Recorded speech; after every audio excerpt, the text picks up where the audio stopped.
अगर आपने अभी तक मेरे चैनल को सब्सक्राइब नहीं किया तो इसे सब्सक्राइब कर दीजिए। साथ ही इस बेल आइकन को जरूर क्लिक कीजिएगा जिससे कि आने वाली वीडियो का नोटिफिकेशन आपको टाइम टू टाइम मिल सके। आइए दोस्तों, अब मैं वीडियो स्टार्ट करती हूँ। Hi friends, myself Soni, welcome on my YouTube channel Soni coaching. दोस्तों, मैं आज आपके लिए इकोनॉमिक्स का 10th चैप्टर भारतीय पूंजी लेकर आई हूँ। इसके अंतर्गत मैं आपको शेयर बाजार, पूंजी बाजार और बीमा पेंशन की विधियों की बहुत सी जानकारी देने वाली हूँ। नेक्स्ट वीडियो मेरी इसी के अकॉर्डिंग क्वेश्चन आंसर की होगी। अगर आपको फिर भी कुछ इसके अकॉर्डिंग मुझसे कुछ पूछना है तो आप मुझे कमेंट कर सकते हैं। आइए दोस्तों, अब मैं बताती हूँ भारतीय पूंजी। दोस्तों, मैं सबसे पहले आपको बताना चाहूंगी कि भारतीय पूंजी होती क्या है। यह सबसे बड़ी म्यूचुअल फंड संस्था है जिसे भारतीय यूनिट ट्रस्ट UTI भी बोलते हैं। यह एक पूंजी बाजार होता है जिसके स्रोत पूंजी स्रोत यानी कि अंश, पूंजी व ग्रहण पत्र इसके स्रोत होते हैं। प्राथमिक और द्वितीयक अथवा मार्केट। प्राथमिक में भारतीय पूंजी बाजार में पूंजी के स्रोत अंश, पूंजी व ग्रहण पत्र हैं। Merchant bank, mutual fund, leasing कंपनियां आदि पूंजी बाजार में वित्तीय मध्यस्थ की भूमिका निभाते हैं। Merchant bank, mutual fund, leasing कंपनियां आदि पूंजी बाजार में वित्तीय मध्यस्थी की भूमिका निभाते हैं। भारतीय यूनिट ट्रस्ट UTI भारत की सबसे बड़ी म्यूचुअल फंड संस्था होती है। प्राथमिक पूंजी बाजार पब्लिक लिमिटेड कंपनियों द्वारा नए इशू लाने के लिए होता है। प्राथमिक पूंजी बाजार में पब्लिक लिमिटेड कंपनियों द्वारा नए इशू लाने में होता है दोस्तों। द्वितीय पूंजी बाजार के अंतर्गत एक स्टॉक एक्सचेंज में शेयरों और ऋण पत्रों का बाजार होता है। द्वितीयक बाजार को स्टॉक मार्केट भी कहा जाता है। शेयर बाजार स्टॉक एक्सचेंज क्या होता है? राष्ट्रीय स्टॉक एक्सचेंज की स्थापना की संस्तुति 1991 ईस्वी में फैकानी समिति ने की थी, जिसके प्रमुख प्रवर्तक भारतीय औद्योगिक विकास बैंक रहे हैं। मुख्यालय दक्षिणी मुंबई में वर्ली 1887 ईस्वी में अस्तित्व में आया। मुख्यालय दक्षिणी मुंबई में वर्ली 1887 ईस्वी में अस्तित्व में आया। क्वेश्चन आंसर में भी यह आ सकता है, ध्यान दीजिए। स्टॉक एक्सचेंज सूचीबद्ध कंपनियों के संदर्भ में विश्व में पहले स्थान पर है। मुंबई स्टॉक एक्सचेंज यह विश्व में सबसे पहले स्थान पर है दोस्तों। मुंबई शेयर बाजार द्वारा बैंकिंग शेयरों का एक नया सूचकांक बैंकेक्स नाम से जाना जाता है। इसमें 12 बैंकों के शेयर सम्मिलित हैं।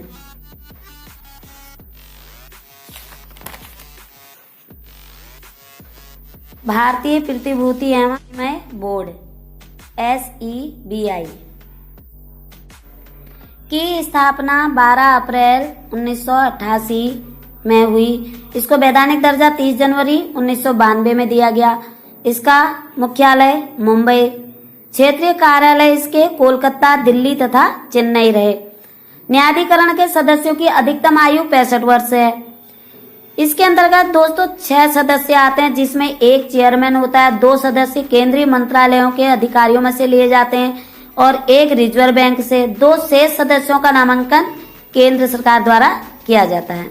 इसके अंतर्गत आने वाले कार्य निम्न हैं: शेयर बाजार को मान्यता प्रदान करना, मताधिकार के संबंध के नियम बनाना, नियमों को संशोधित करना आदि। SEBI द्वारा अनुमोदित स्टॉक एक्सचेंजों की सूची।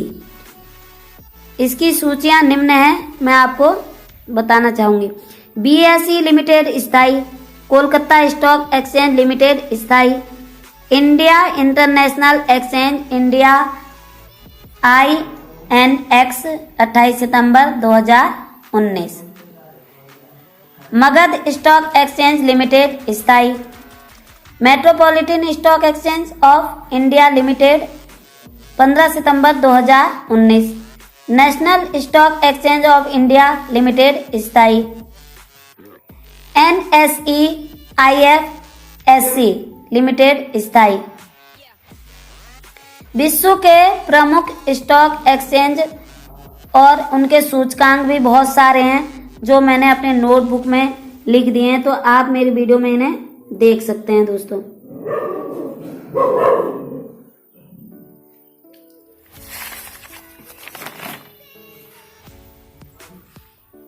पूंजी बाजार से संबंधित प्रमुख अवधारणाएं, इसके अंतर्गत क्या क्या अवधारणाएं थी वो मैं आपको बताना चाहूंगी।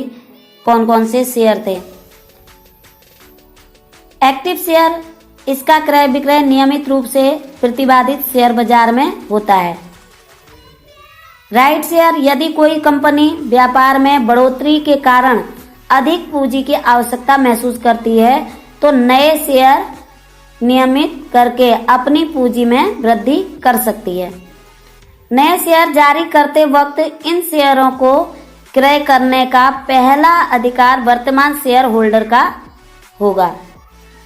इस अधिकार के कारण उनको जो शेयर प्राप्त होता है उसे हम राइट शेयर कहते हैं। बोनस शेयर, जब किसी कंपनी द्वारा अपने वर्जित लाभों में से रखे नए रिजर्व शेयर को वर्तमान शेयर होल्डरों के मध्य अनुपातिक रूप से बांटा जाता है उसे बोनस शेयर कहा जाता है।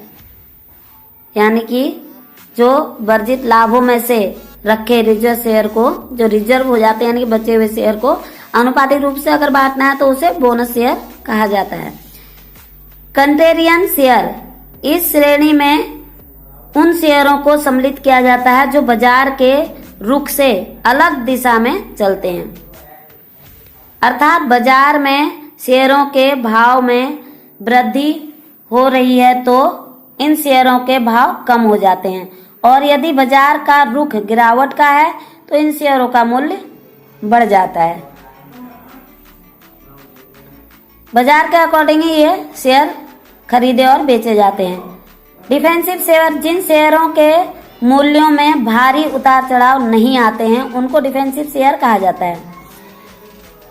एडी इंडेक्स, इन सूचकांक का प्रयोग शेयर बाजार की तेजी या मंदी के रुख का पता लगाने के लिए किया जाता है। एडी इंडेक्स का यह एक सूचकांक है जिससे शेयर बाजार की तेजी और मंदी की रुख का पता लगाने के लिए किया जाता है। कवर ट्रेडिंग, जब शेयर बाजार के निर्धारित ट्रेडिंग समय के बाद अलग से सौदे किए जाते हैं तो इनको कवर ट्रेडिंग कहा जाता है। बदला, जब कोई दलाल भविष्य के लिए सौदा करता है परंतु भविष्य की तिथि पर सौदा पूरा ना कर सके, आगे के लिए उसे खिसकाता रहे तो कार्य के लिए उसे जो चार्ज देना पड़ता है उसे बदला कहा जाता है। दोस्तों, वोलेटाइल शेयर, जिन शेयरों की कीमतों में बहुत अधिक परिवर्तन होते हैं उसे हम वोलेटाइल शेयर कहते हैं।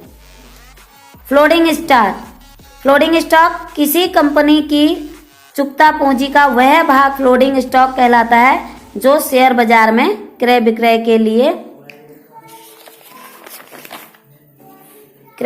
के लिए दोस्तों उपलब्ध रहता है।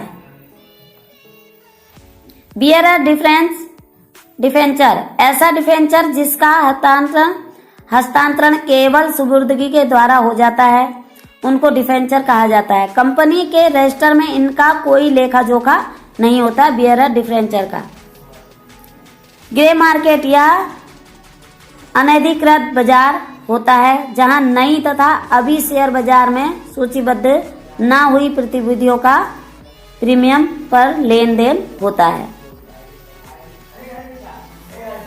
शॉर्ट सेलिंग, जब किसी दलाल द्वारा इतने शेयरों की बिक्री की जाती है जितने उसके पास होते भी नहीं हैं तो इसे शॉर्ट सेलिंग कहते हैं। पहले से ही इनका क्रय विक्रय हो जाता है, इसे शॉर्ट सेलिंग कहते हैं। दोस्तों, मार्जिन कॉल, जब दलाल द्वारा ग्राहक से अतिरिक्त मार्जिन की मांग की जाती है जिससे नियमों के अनुसार खाते में शेष बना रहे, मार्जिन कॉल कहलाता है। बिड प्राइस, वह कीमत जिस पर वित्तीय प्रतिभूति शेयर विदेशी मुद्रा या वस्तु को खरीदने के लिए बोली लगाई जाती है।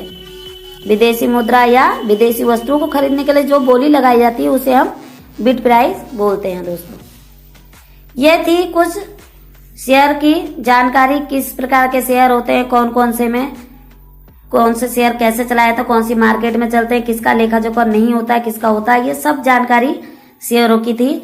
आइए अब मैं बताती हूँ बीमा और पेंशन विधियों के बारे में। 1999 और 2009 तक। बीमा नियामक एवं विकास प्राधिकरण 1999, इसका मुख्यालय हैदराबाद। भारतीय स्टेट बैंक ने जून 2001 को बीमा क्षेत्र में प्रवेश किया।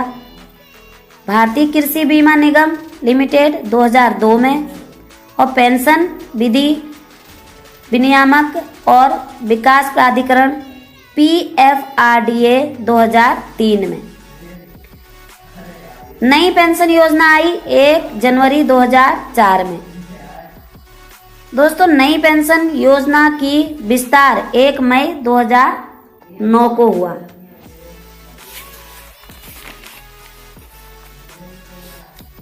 भारतीय बीमा उद्योग 2 क्षेत्र, जीवन बीमा और सामान्य बीमा, जिसमें से सामान्य बीमा ब्रिटेन की देन है। LIC की स्थापना सितंबर 1956 मुंबई में हुई। भारतीय साधारण बीमा निगद नवंबर 1972 में। बीमा क्षेत्र निजी कंपनियों के लिए खोले जाने के बाद से इस उद्योग में भागीदारों की संख्या बढ़ाकर 53 हो गई है। 2019 को सरकार ने बीमा एवं पेंशन क्षेत्र में विदेशी की सीमा को 49% से बढ़ाकर 100% कर दिया था। बीमा नियामक एवं विकास प्राधिकरण IDRA का गठन 1999 हैदराबाद में हुआ। SBI ने जून 2001 में जीवन बीमा निगम क्षेत्र में प्रवेश कर नाम से पहली बीमा पॉलिसी जारी की। प्रवेश कर नाम से पहली बीमा पॉलिसी जारी की थी उन्होंने 2001 में SBI ने।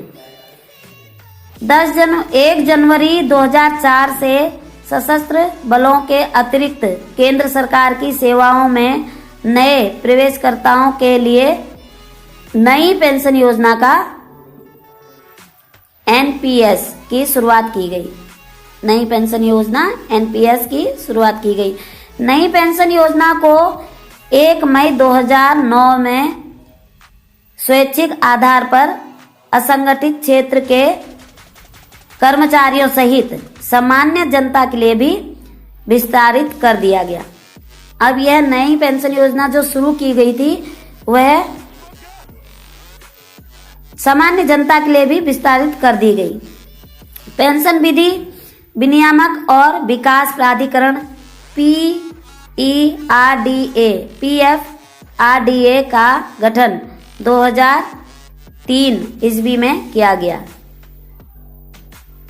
नई पेंशन योजना के तहत उम्र सीमा को 55 वर्ष से बढ़ाकर 60 वर्ष कर दिया गया। दोस्तों,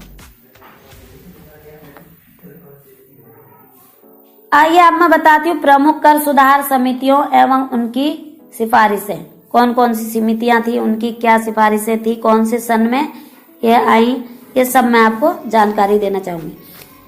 सबसे पहले जॉन मथाई समिति 1953, भारतीय वित्तीय संरचना सिफारिश। निकोलस कार्डर समिति वित्तीय ढांचा। महावीर त्यागी समिति 1956 वित्तीय ढांचा। लॉ आयोग 1961 आयकर अधिव्यवस्था। कानून समिति 1971 आयकर का आधार परिवार होना चाहिए। हिस्सा पूंजी पर 1% कर। राजनीतिक दलों को दिए गए दान चंदा का खुलासा। ये सब इस समिति के अंतर्गत आया। बांचू समिति 1971 में। चौकसी समिति 1978 केंद्रीय कर संहिता, इसने केंद्रीय कर संहिता लागू किया। चेलैया समिति 1991 प्रत्यक्ष एवं अप्रत्यक्ष करों में सुधार लाने के लिए इसका गठन किया गया। L12 झा समिति 1981 कर विभाग का विशिष्टीकरण, चयनात्मक मुकदमा PAN का आवंटन किया।